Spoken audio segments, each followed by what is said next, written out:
Salut à tous, je vous ai déjà fait une vidéo sur mon coming out auprès de mes proches.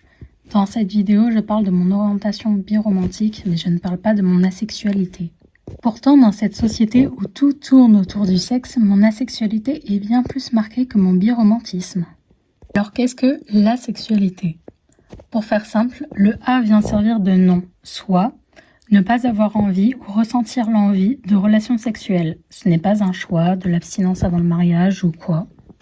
C'est aussi un spectre, donc pas tous les asexuels ressentent la même envie ou attirance. Par exemple, on peut être asexuel aromantique ou asexuel biromantique comme moi.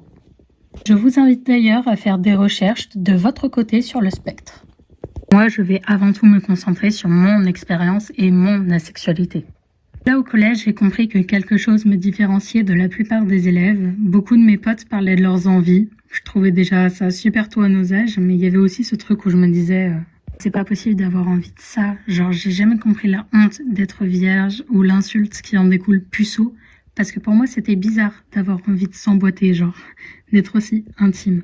Jugement ou quoi, mais pour moi, c'était pas naturel et les gens se forçaient forcément. Enfin, c'était pas...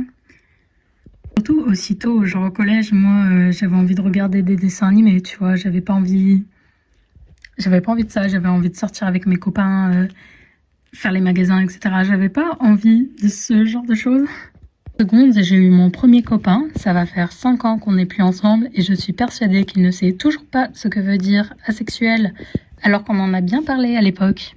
Bon, ce gars, de toute façon, il fallait lui faire toute son éducation de ce côté-là, paternaliste, mais il avait rien à m'apprendre sur rien. Je vous ai dit, de toute façon, sa réaction quand je lui avais dit que j'étais bi, il m'avait dit « Ah, mais ça veut dire que du jour au lendemain, tu peux être lesbienne ?» Aïe, aïe. Bref, j'en ai eu des remarques épuisantes et hétéronormées du genre « Mais t'es jeune, tu verras plus tard, tu n'as pas rencontré le bon. » Oui, le bon. Que la personne qui m'a sorti cette phrase savait très bien que je suis biromantique et que donc c'est pas forcément le, mais peut-être là. Donc non, ça ne viendra pas plus tard. Et puis pourquoi est-ce que tu me le souhaiterais? D'après ces gens, je manque un truc de ouf, la chose à vivre dans sa vie.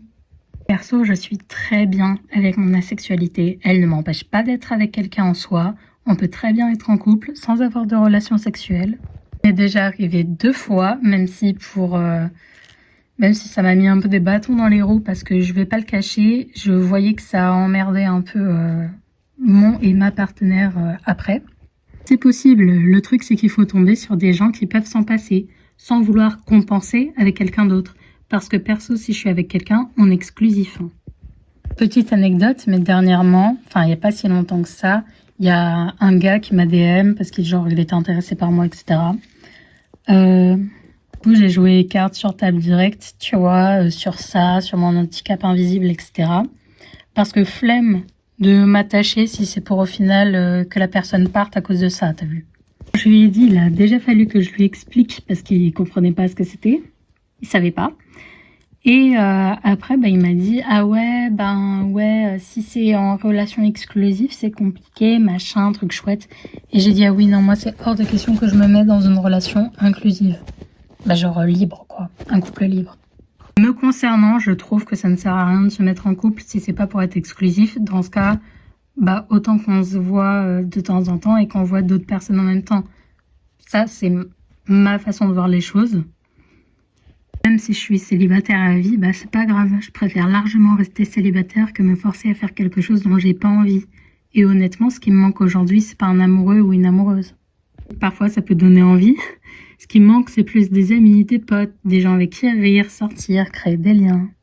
Être asexuel n'empêche pas d'être attiré physiquement par quelqu'un. Physiquement et sexuellement sont 2 choses différentes.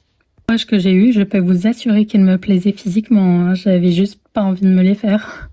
Bien sûr, il n'y a pas que le physique, mais ça compte quand même. La sexualité n'est pas non plus une conséquence d'un trauma, d'un abus, d'une agression. C'est une orientation sexuelle comme l'hétérosexualité, l'homosexualité, la bi- ou pansexualité, et j'en passe. Je précise aussi que l'orientation sexuelle et l'orientation romantique sont aussi 2 choses différentes, même si ça me paraît évident. T'as peut-être déjà entendu quelqu'un dire « Moi, coucher avec un homme ou une femme, ça me dérange pas, mais si c'est pour être en couple, c'est seulement avec une femme ou seulement avec un homme. » Cette personne est bi ou pansexuelle, parce que ça la dérange pas de coucher avec l'un ou l'autre.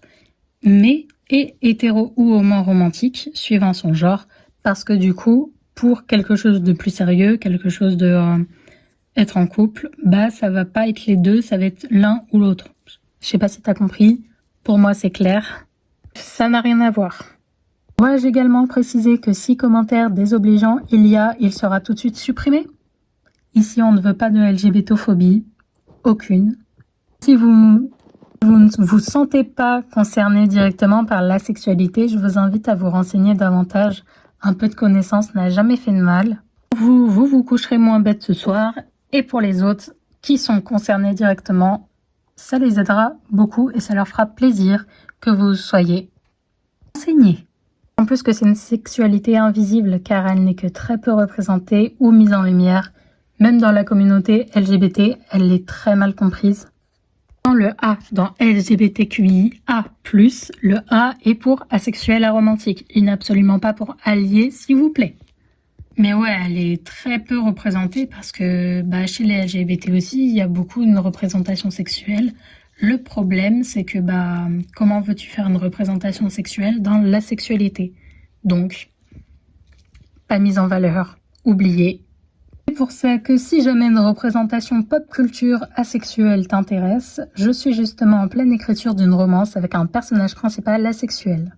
Je t'invite donc à me suivre ici et sur Instagram pour ne rien manquer, pour te tenir informé de l'avancée, de quand ça sera en vente, et si tu veux plus d'informations tout simplement, parce que cette vidéo n'est pas là pour parler de mon livre.